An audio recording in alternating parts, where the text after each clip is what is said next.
Hello, and welcome to this week's episode of I Came for Science, a show about sex and reproduction and inclusion in STEM. I'm your host, Laura Surratt. I'm a professor of biology, and I've been studying animal sex for the past 30 years. Please join me as we normalize talking about sex and what we know about it, as well as the journeys of the scientists who study it.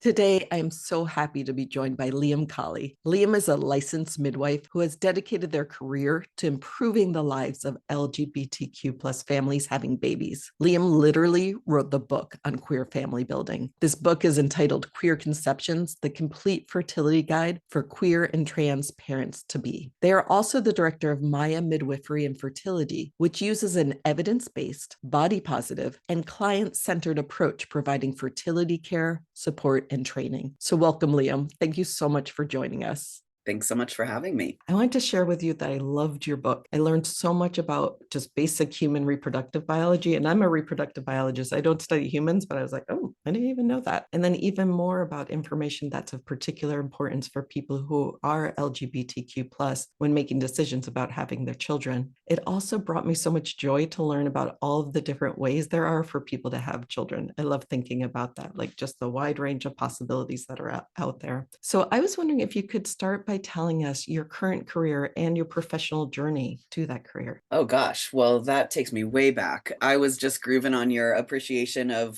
making babies with love and science, which is what we call love it and in science. our I love world. that. My journey is that I had an unintended pregnancy as I graduated from college with a degree in psychology. And the one thing I knew I wanted to do with my life was have a family. So I went for it. It was a new relationship, and we were together and parented like a well-oiled machine for a That's couple amazing. of years. So when I showed up at the office where you go to get insurance if you're young and don't have a job and you're pregnant, into the social services office, and to get on, I guess it was Medicaid at the time. Right. The social worker gave me the name of a couple OBGYNs, and I had really, by the end of my time in college, I had really gotten into women's studies courses and knew that I wanted to do things naturally, had really had like a reprogramming of appreciation for my body and just a different worldview than I had been raised with in suburban Kansas City by religious conservative parents. And so she passed me these names of these OBGYNs, and I said, well, do they do anything sort of more naturally? And she said, oh, you want the number of this midwife, and there's a birth center in town with midwives. And I was like, yes, I do want that. That is what I want. So it was a, random social worker with an unintended pregnancy that pointed me in the right direction, and everything has unfolded from there. I had amazing care with midwives through my pregnancy, support groups provided where I was able to meet other parents. And it was during a postpartum visit when I was, probably naked in my, 2 mattresses on the floor with a little nursling, having just had the midwife visit, and it was early enough that I wasn't really getting out of bed. I remember her turning and walking out of my room, and it dawned on me, oh, this is what I could do. This could be my work in the world, because I really had no clue. I mean, I didn't want to be a therapist. I wasn't sure that research, like in psychology, there's some different ways you can go, but it's all pretty heady, pun intended. I'm very, very attracted to kind of the human development side of things. And what I found was such an empowering, deeply embodied experience of giving birth. I wanted other people to have that. And I also wanted other people to have the type of community that I had found, even in this Midwestern college town. I found that the peers that I was with made such a difference. I mean, at that time, it was the mid-90s. So like you never knew what was going to happen if you nursed your baby in public. Right. you know. Yeah. By the time my daughter was 2, I came out, Mhm. and hadn't even realized I was queer until Uh-huh. after she was born. So I came out as queer, and I wanted to be a midwife, and I was like, oh, how is this going to work? Am I going to be accepted? How does it all intersect? Yeah. Yeah. Yeah. Yeah. And I went to a few midwifery conferences, and I was like, okay, about a third of the people here are queer.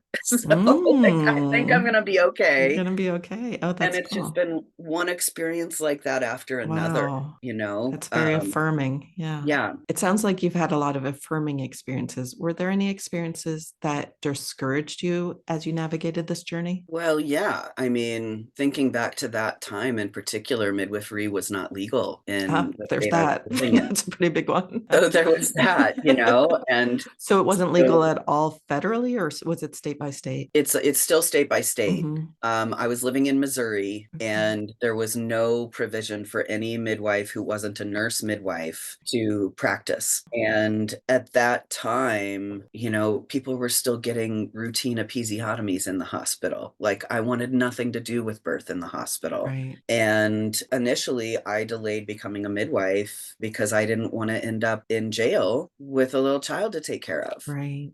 Wow. So I pursued doula work. I did childbirth education classes. I led support groups. Hmm. And then eventually I decided I needed to leave Missouri, that I was feeling like I couldn't really spread my wings Hmm. fully, even though it was a very progressive town. If I couldn't do my chosen work in the world, and if leaving the municipality that I lived in meant being at risk for some kind of homophobic attack, then I just decided I wanted to raise my family elsewhere. So we moved to Seattle, and that's how I eventually was able to go to midwifery school. There was a school here. And even at that time, I was 28 years old. I had short, butchy haircut, dyed blue. Hmm. And I had this client tell me, I went in to interview with a doula client, and she said, when you walked in the door, I thought, this person's so young, she can't help me have my baby. And she said, then you started talking, and I realized, oh, you can totally help me have my baby. Nice. So like, I've always had this like looking young Hmm. barrier. Right. And at least now I'm getting a little like receding hairline. If you look close, there's some gray hairs. But it's really Yeah. something, Yeah. people are surprised. And fast forward, I felt like I was affirmed here in Washington. I was able to be on the board of the Midwives Association when I was a student, like as the student rep, and just really felt like there was an open door to be as involved professionally as I wanted to be. And here's the biggest barrier that I've ever experienced. I moved away for a few years Mhm. with a life partner, and we ended up splitting. And I decided to move back to Seattle. It was the community I had come up in, Mhm. and joined the board as a practicing midwife. Was very active on the board. Put a lot of time and blood, sweat, and tears into it, Right. as most new midwives have to do to establish their place, right, in Right. what oftentimes is an old girls club. Mhm. It's a marginalized profession, and out of hospital midwifery is how the organization looks really varies depending on where you live. It's and what community you're in. I came back to Seattle, and I joined the board of the Midwives Association. Mhm. And this was in the mid 20 teens. And this is the time that the Midwives Association of North America, it was at that time the overarching organization of non hospital midwives throughout Canada, the US, Mexico. Mhm. And they changed some of the wording on their core competencies for midwives to be more gender inclusive. Mhm. Like, they said pregnant people instead of Mhm. pregnant women. And there was a backlash. There were a Mm. group of midwives who called themselves women-centered midwifery or something like that, at Yeah. this document, and Mhm. it was a transphobic manifesto Wow. full of misunderstanding, misinformation, vilifying transgender people. And and basically saying that our experience isn't our experience and we don't actually exist, or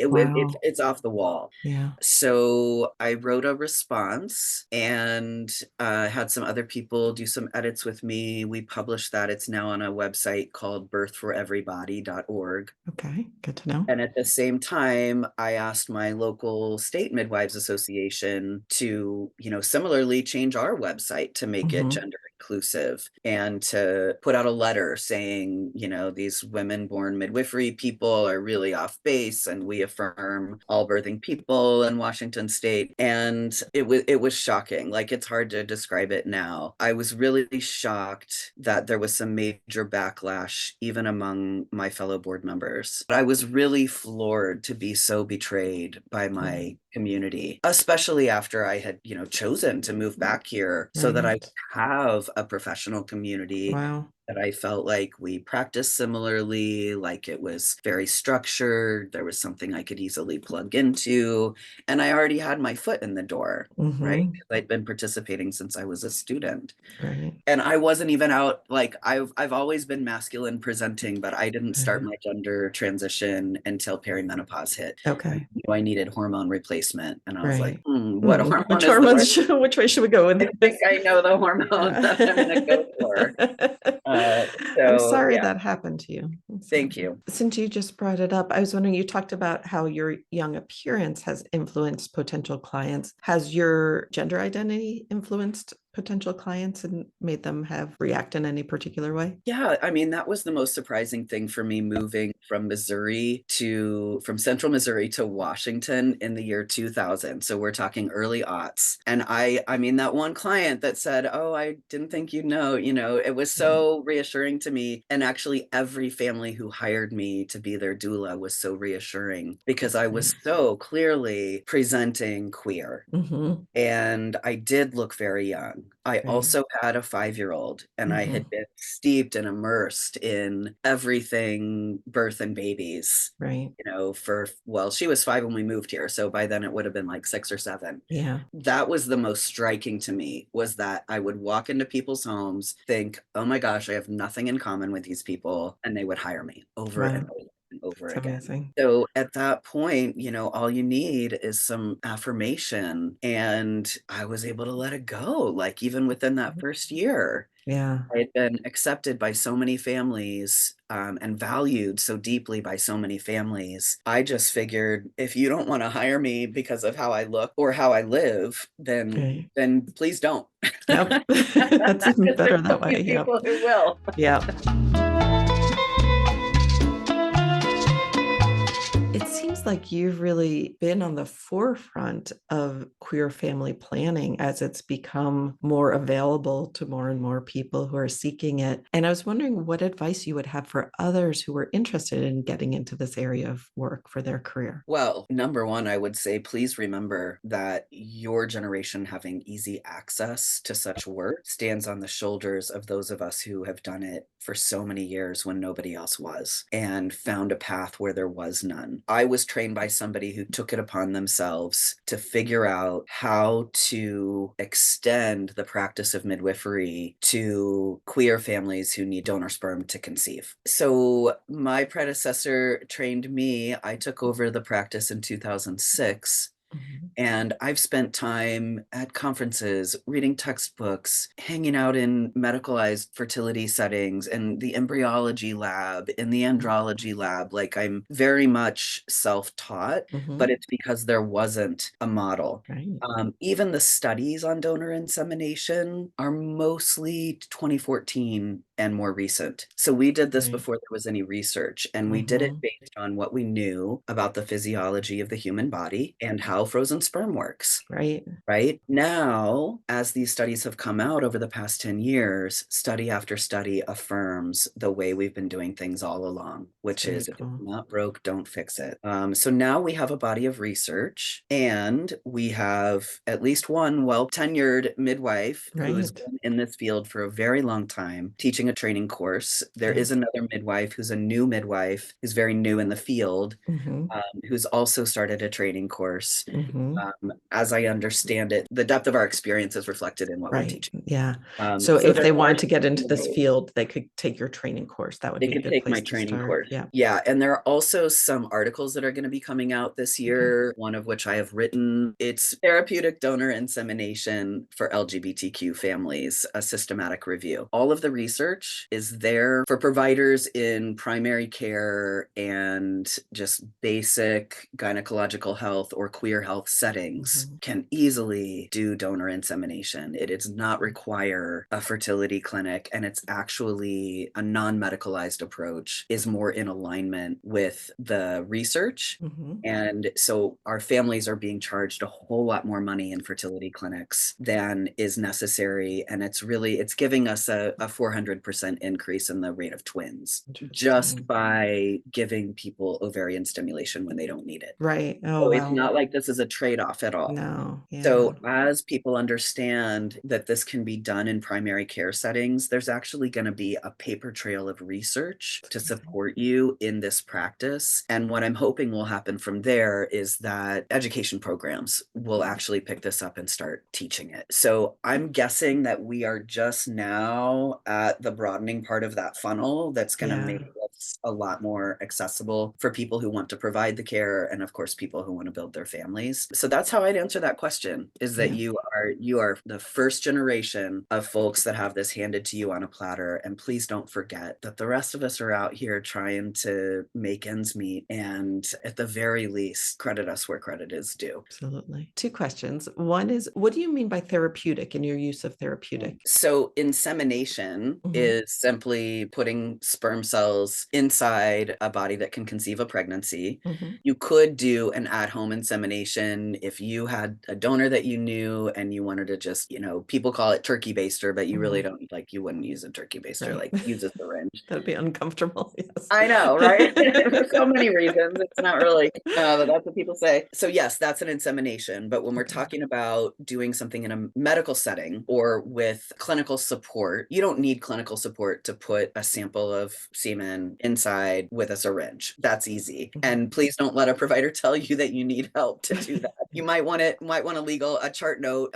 because of the legal repercussions of Mhm. conceiving with a known donor. But if we're talking about an intrauterine insemination, Mm. that's what we Gotcha. want to do to account for the limited lifespan and just reduced vitality of a frozen sperm sample. And if you just said insemination, that could mean with somebody's, like a heterosexual couple where the man has infertility. Mhm. So that could be a need for therapeutic donor insemination where Gotcha. the partner doesn't have sperm to cause a pregnancy. So it's a medical therapy to provide donor sperm and the insemination procedure to put the sperm closer to the Gotcha. egg. Okay. Thank So you. Yeah. it's a little known term, but I think that it is important that more people use it because it helps, labeling things and specifically utilizing what we call SOGI data, sexual orientation, gender identity data. Mm. Because if you have a group of study subjects and some are heterosexual couples with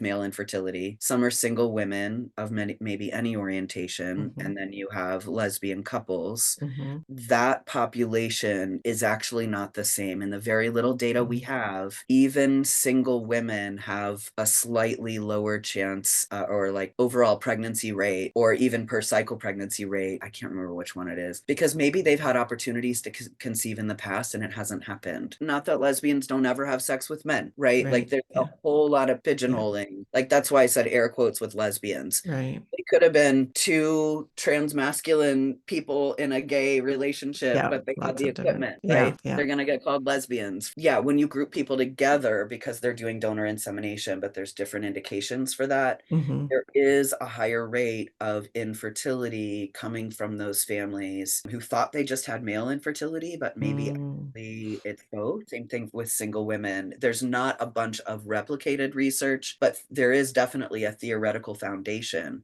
that you're with the queer population on the whole, it's a population that should represent the same rate of infertility as the general population, because they're folks who have not even had an opportunity to try to get pregnant. Right. And that threshold of when we call somebody infertile is really important because that impacts how they're treated. Yeah. What is right? even the definition of infertility for Oh, queer couples, right? Yeah. yes. So funny you should ask that, because here's the point, and I'll actually look it up right now. Right now, ASRM definition of infertility recently got updated. The ASRM, American Society for Reproductive Medicine, is the professional organization for reproductive healthcare providers. So they have recently updated their definition of infertility to the inability to achieve a successful pregnancy based on a patient's medical, sexual, and reproductive history, age, physical findings, diagnostic testing, or any combination of those factors. So they have put a social factor into a definition regarding clinical classification and care. And the idea was, well, if we do that, then maybe all of these queer families who are having to pay all of this money for fertility care will actually get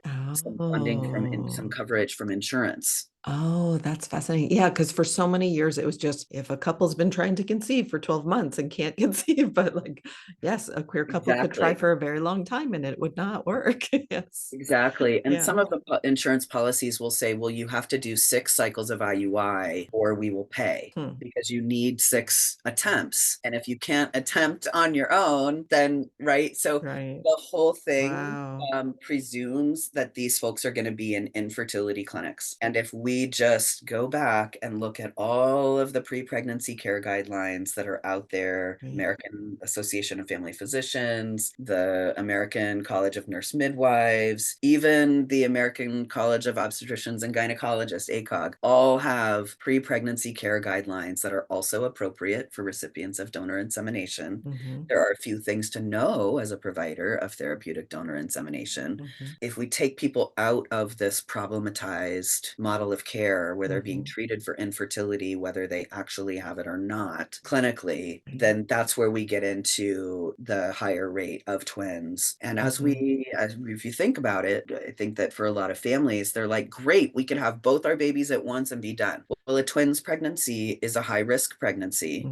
And many times these babies are born prematurely. And I have yet to meet a parent who's had a baby in the NICU without feeling traumatized by having their baby in the NICU. So the impact on these families that are already dealing with so many disparities, not just in the healthcare system, but the legal system and our social climate, there's more that we have to cope with as new families. And so adding these clinical complications and high cost conceptions is not in the best interest of queer folks. Right. Yeah. So they should not be treated like your typical heterosexual infertile couple. Yeah. No, and that's what the data is starting to prove. Yeah. Thank you for that.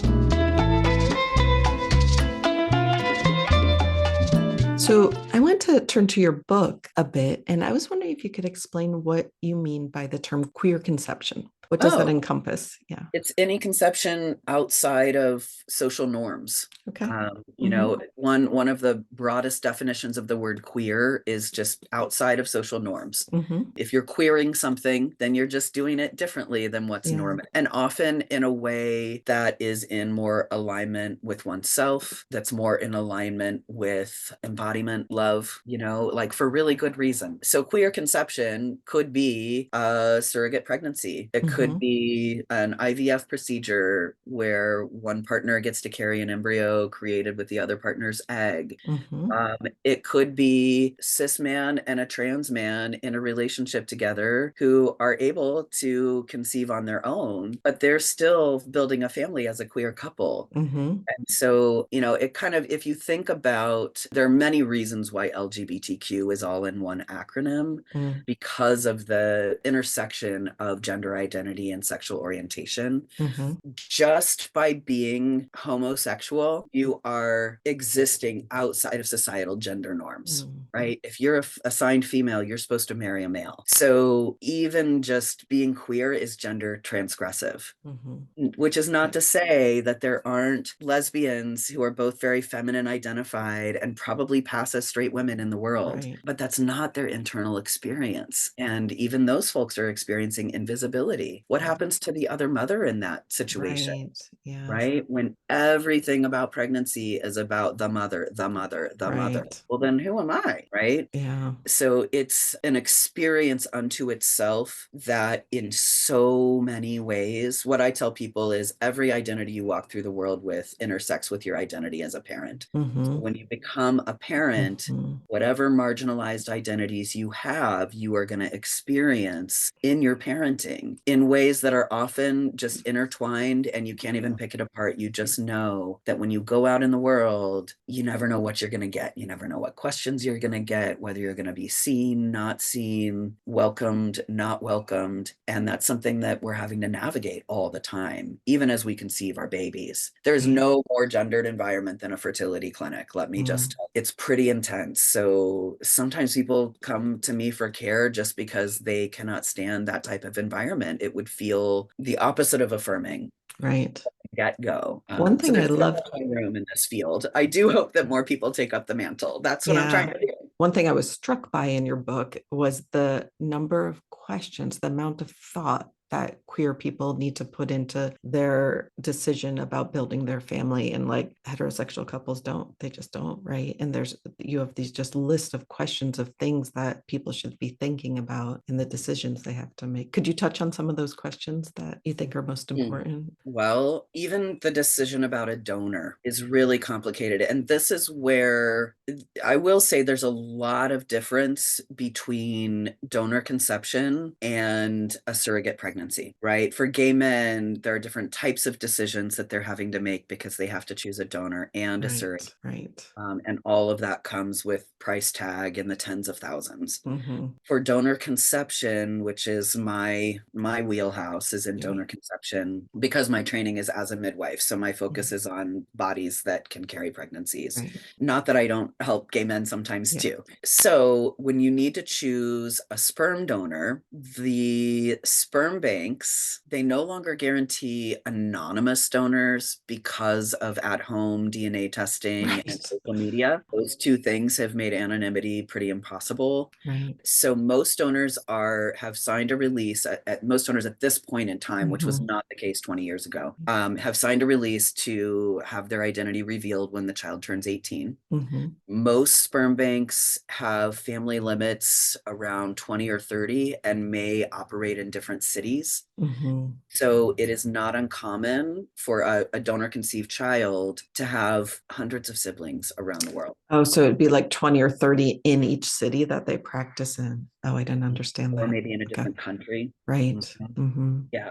There is one sperm bank, which incidentally was formed in a time when queers and single people couldn't get donor sperm from a bank. You had to have a partner. I didn't know there was that. Okay. Yeah, this was in, I think, the 1980s. And these folks formed the Sperm Bank of California. It's in Berkeley. And they've always had low family limits, a family limit of 10. They pioneered the willing to be known practice. So when queers decide what we need for the safety of our families, we can build something pretty great like the Sperm Bank of California. That's awesome. That's not who has built the majority of the donor sperm industry.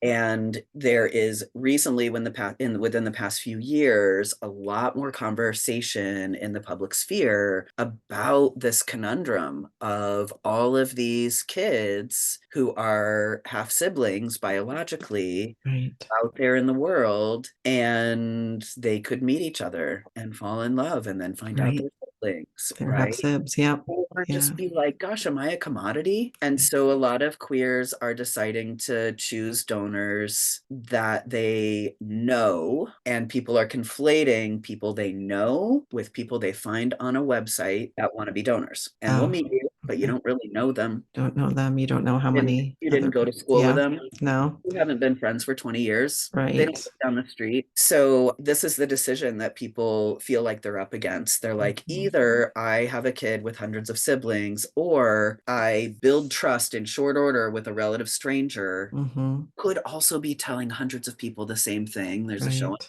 Netflix right now about that. Oh, really? Gosh. Yeah.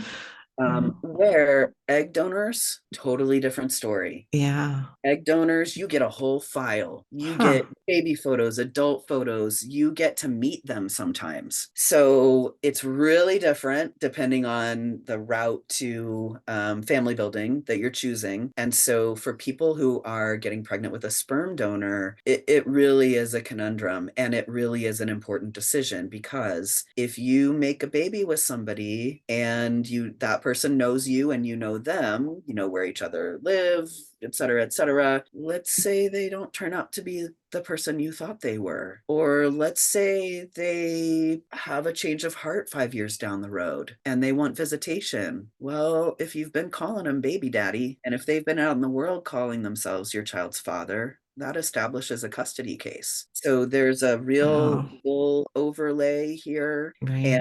without, uniform protective statutes, which requires uniform protective culture that thinks that we should even exist in the first place, Mm-hmm. then our families are always at risk. At And risk. we also Wow. have to take extra steps to protect ourselves legally. And some of that begins before we even have the baby, before we're even Right. pregnant, when we're choosing a donor. There's this interplay of legal and clinical issues that people have to grapple, and social issues that people have to grapple with. Thank you for sharing that. So you've covered some of the challenges faced by people who are LGBTQ plus and having children that are different from heterosexual couples. But what are some of the assets that people who are LGBTQ plus bring to the process of having children? In a word, resiliency. Okay. You don't live in this kind of world and survive and Right. thrive enough that you want to bring new life into the world without Mm-hmm. a deep sense of resiliency. Well, without being able to dig deep and access resiliency, I should say,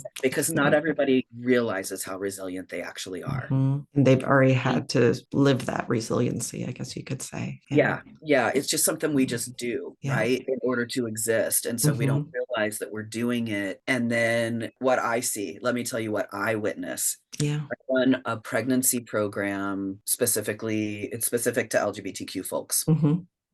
So queer families, trans people, all in the same space. And it's those folks who tell me, it's because of this group that when I go out in the world and I'm misgendered, or they don't know how to deal with us at the pediatrician's office, Hmm. or the person on the bus asks me who the father is, or any of the stuff that you run into when you Right. front door, because I'm in this space with other queer families, I know that there's not something wrong with me. I love that. The strength and the fence that you walk on is that if you embrace your queer community and you cultivate and make sure that you have other queer families around you when you're building your Hmm. family, that you're able to see everybody else being resilient, shining in their fullness. I mean, we don't sit and talk about homophobia in our groups. We talk Hmm. about Right. parents. Right. Just parenting. Yeah. Yeah.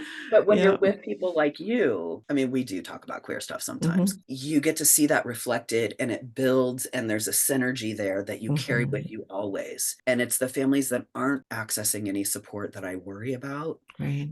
Because if you don't have any reflection, it just starts to feel like you're just trauma coping and trauma coping and trauma Hmm. coping. So, yes, there's some resiliency in that. But what I want is celebration. Hmm. I want people to have a baby and to be able to look around and say, "Oh, I'm in this awesome club of other people who have done this and are doing Right. this." Because we need that at 2 a.m. with a screaming Oh, inconsolable. yes, absolutely. To have a world that we could live in where everybody could have children on their own terms and with support and love from their community. And be Absolutely. acknowledged and celebrated for bringing Yeah. a new life into the world. Hmm. Like that level of affirmation that I felt at the time as a pregnant woman. Yeah, everybody celebrates your average Yeah. pregnant woman. Not everybody, but yeah. Right. Yeah. And I felt like my womanhood was so affirmed, like everything that I was. My womanhood was very complicated, and it led me to that. Right. Yeah. I became fully myself Mm-hmm. through that process of just doing something that takes everything I have. Right. And I think most parents will say, yeah, that took everything I had. Yeah. Well, everything you have includes all those pieces of identity that make you who you are. Yeah. And so if you feel like you got to hide something, or that one of those identities is actually a vulnerability, it's a constant struggle. Yeah. Or that you always have to explain yourself or explain your family to people, or just know that they're kind of questioning it. It must be really, really hard. Yeah. So what else would you like to share that I didn't ask about? I felt really great about this conversation. Good. Yeah, me too. We really hit on some very contemporary issues, and your questions have really gotten to the heart of the matter. Oh, good. Yeah. Well, thank you so much for joining us, for opening up to me in this conversation about your own personal experience and about how you've helped other people, and just how you hope to celebrate everybody who wants to bring children in this world. I really love it. So thank you so much. Thank you so much for the opportunity. Absolutely.